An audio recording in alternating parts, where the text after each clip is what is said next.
Today we're going to talk about Peng and how it relates to single whip. Peng being the concept of expansion and generally push. In single whip,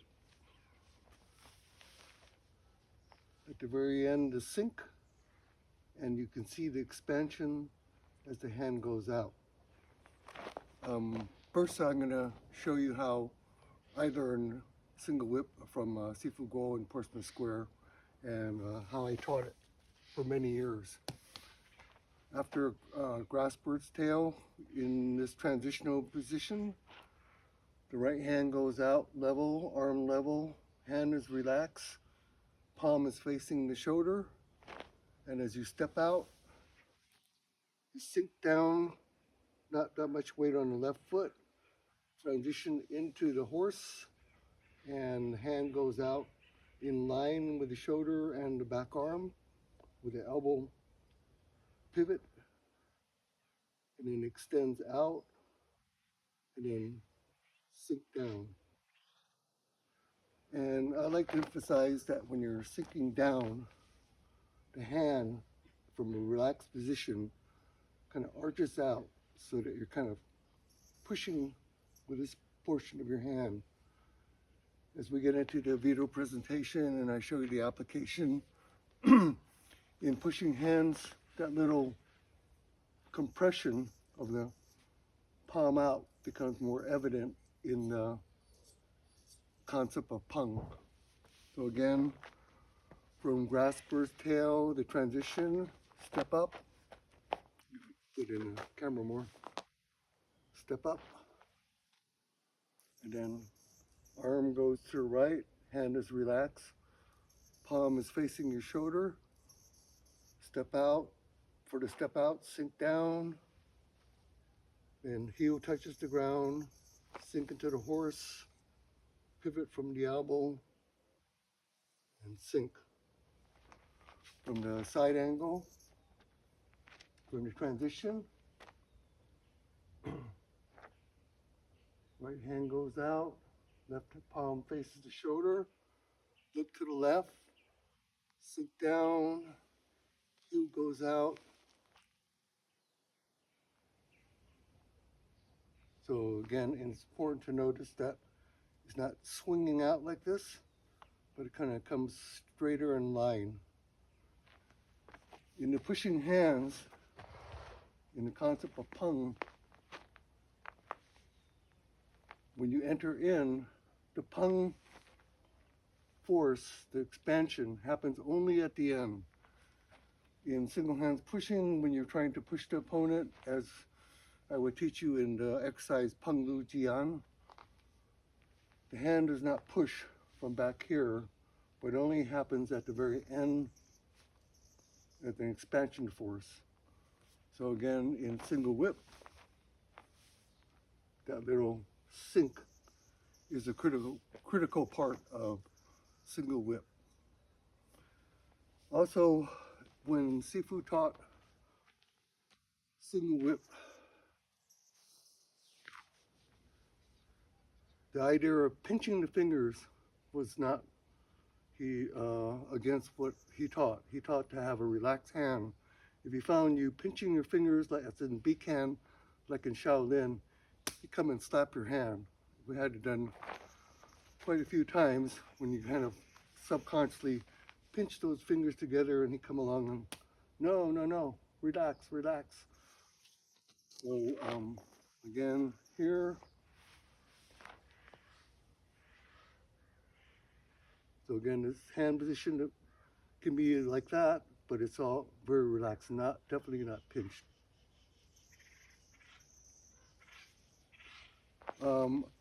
In practicing single whip, I don't know how many of you tried doing Tai Chi on the opposite side, but a good exercise to practice single whip on both sides is from the transition position here, and then step up. Same concept, relax his hand, palm in front of the shoulder, step out, single whip on this side. Step up, the transition, so you can go back and forth.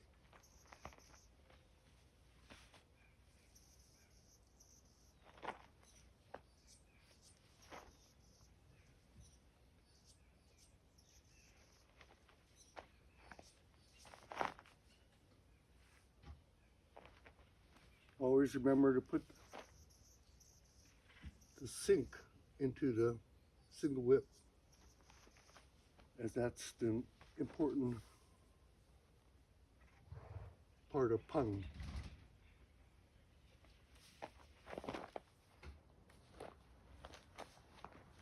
In the video on brush knee twist step, we talked about brush knee twist step in the receiving position in pushing hands,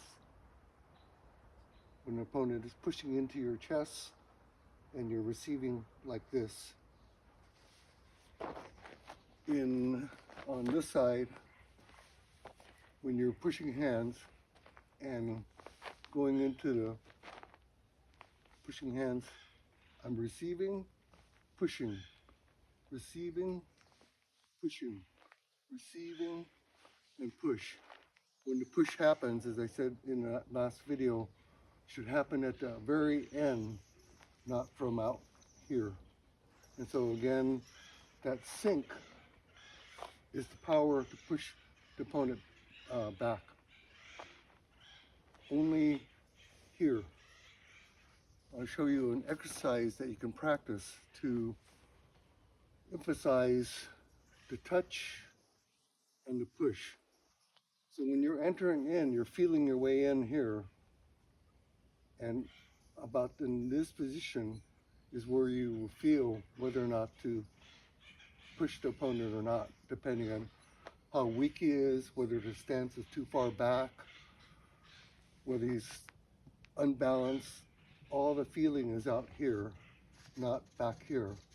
So again, in this transition here, you're only working your way into feel out here. It's good not to try to work against anticipating pushing, because if you think about pushing from in here, your thought will telegraph to the opponent. He'll feel you out here, and then he'll be ready to set you up for Lu, brush knee twist step. So again, in practicing single whip, try to think about that on this last expansion.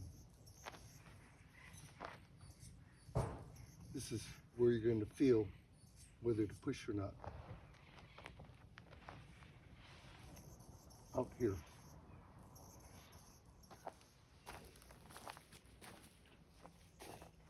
A tree is a good place to practice your Peng and single hand push.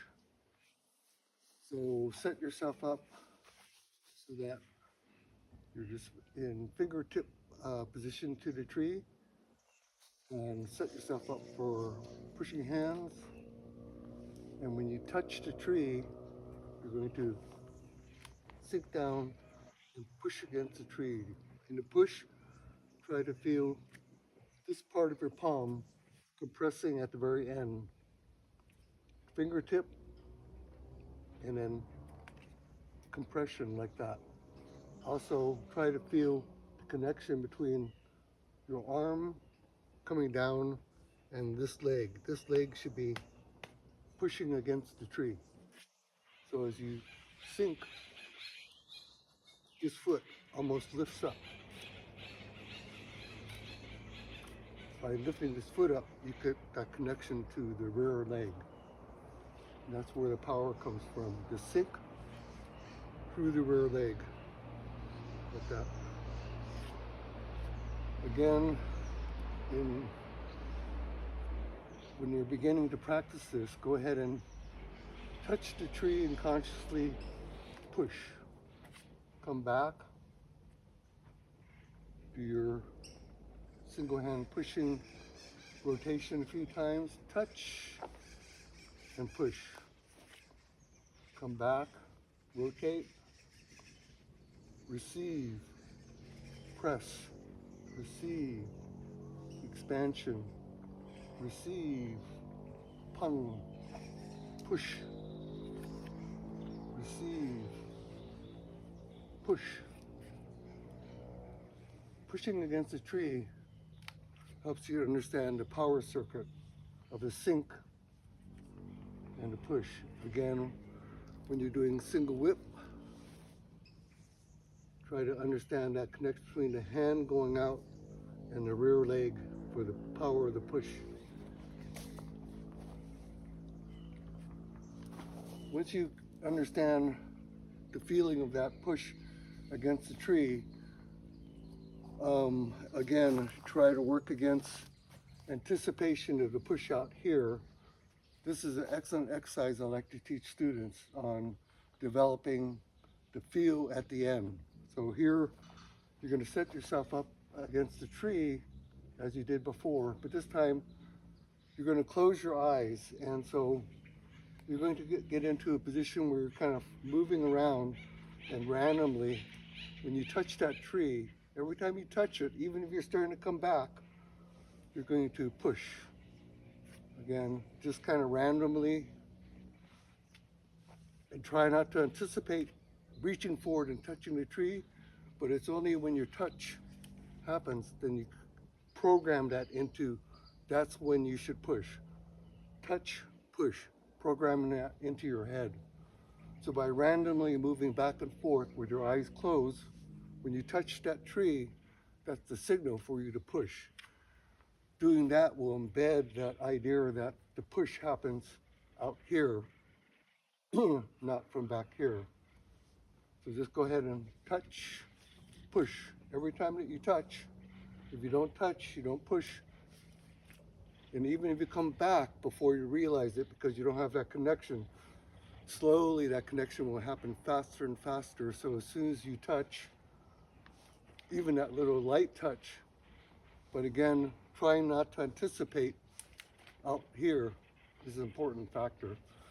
Same thing when you're pushing hands, trying not to anticipate, but to feel.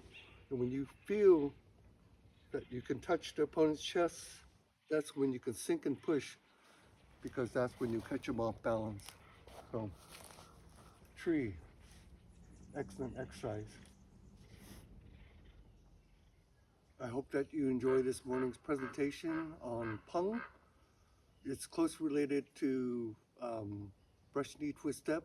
Brush knee twist step being the lu, the receiving in pushing hands, and Peng being the expansion and the push in pushing hands. Understanding the function and the concept behind these two elements will help you immensely in enjoying your dalu, your form.